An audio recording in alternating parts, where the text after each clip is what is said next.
If Cooper Flagg wasn't in this draft class, Dylan Harper would most likely be the clear #1 pick. But why exactly is the point guard from Rutgers such a sought after prospect?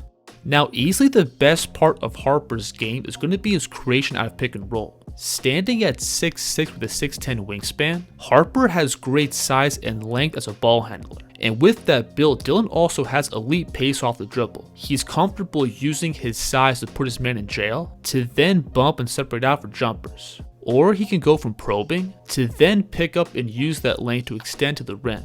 And like we've seen, that blend of size, strength, and pace allows him to effortlessly create looks in the mid-range. Watch him here create this attacking angle by going between and floating out, to then bump with that inside shoulder to create space. And while attacking to his spots, Dylan also has great stability, being able to hit the turbo button and explode downhill, to then pick up and elevate for on-balance jumpers. We'll see him here look to turn the corner off the screen, to then stop on a dime for this right-left jumper.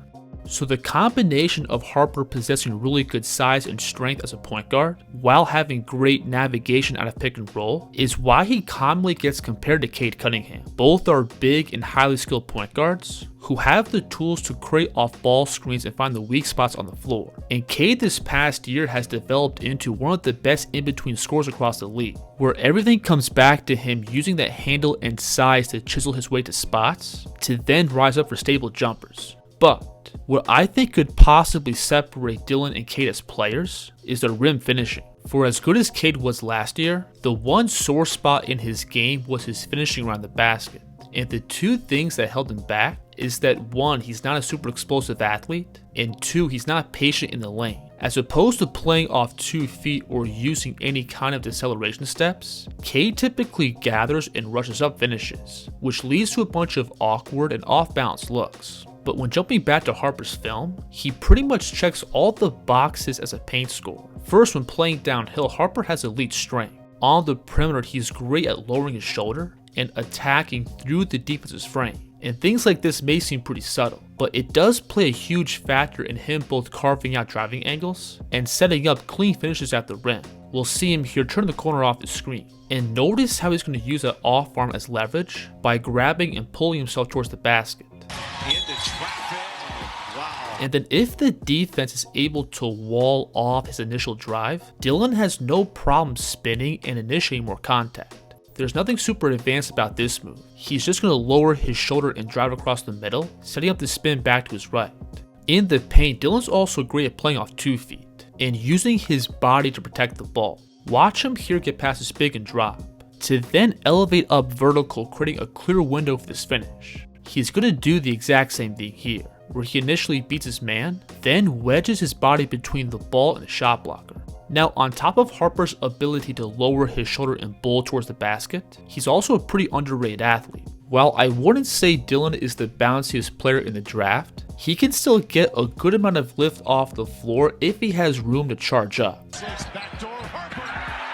But then along with that elevation, Dylan also has the control to alter his flight path to the rim, where he can gather while playing with a head of steam, to then flow past the backline defense.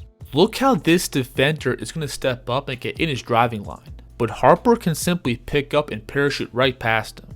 Now, along with Dylan being able to fight through contact and elevate through traffic, he can also play off 2 feet and use his pivot game to score, and some of these buckets are really tough. We'll see him here attack to his right, to then pick up and pivot that left foot up, to then lose this defender by reverse pivoting back down. So when looking at Harper's strength, elevation, and footwork in traffic, I think he has the foundation to be an elite paint scorer at the next level. When comparing him and Cade's finishing numbers last year, Dylan was more efficient with pretty much the same volume.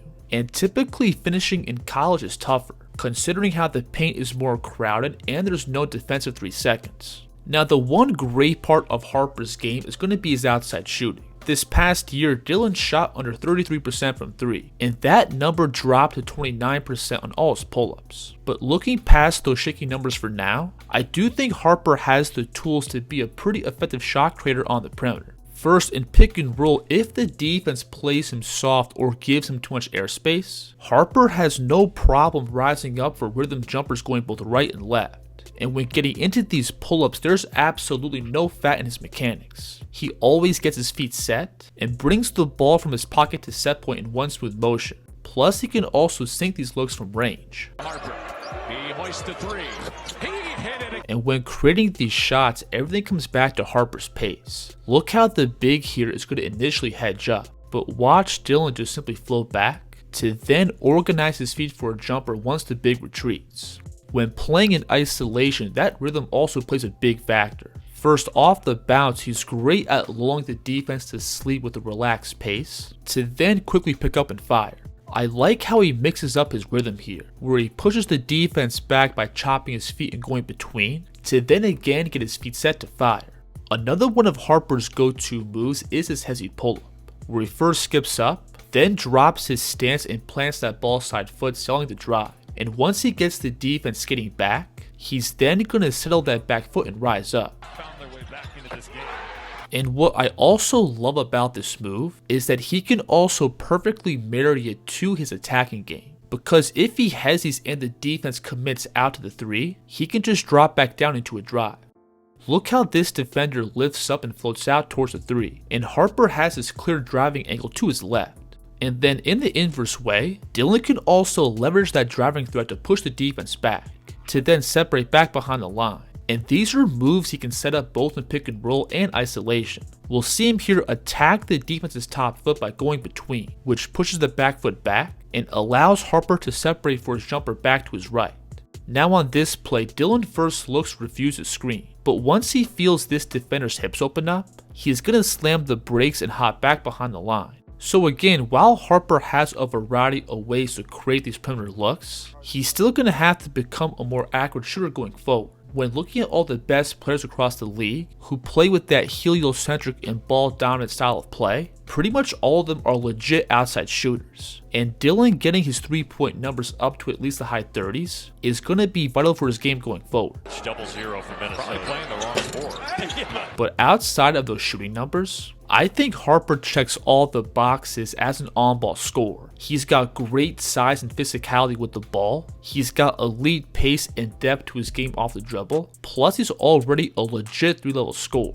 I think once he becomes a more consistent outside shooter, there's nothing stopping him from averaging 20 plus per game. Now, all that scoring naturally feeds into Harper's playmaking, and this is where I think he's going to have his most immediate impact. First, out of pick and roll, Dylan has a great feel for the entire court, being able to both read the coverage on the ball, as well as where the help side defense is shifting to. This right here was supposed to be a skip pass, punishing this weak side defender for sliding over. We'll see him make the same read here, where the weak side defense again slides across the paint, and Dylan snaps this down to the opposite corner.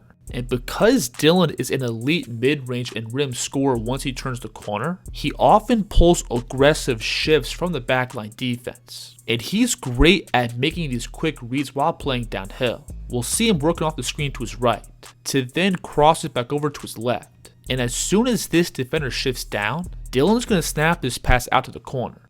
But if I had to nitpick a few things, I would like to see Dylan get more comfortable making passes with his offhand. When attacking to his right, he often misses those same cross-court passing reads, or he has to stop to then transfer the ball to his left hand in order to make a pass. With the ball, I also think Harper needs to add a pocket pass to his game. Instead of snapping tight bounce passes through double teams, he elects to jump and lob the ball over, which then gives the weak side defense more time to rotate. At the next level, Harper is going to for sure be seeing a lot of hard hedges and doubles, and adding these pocket passes to his game is a must.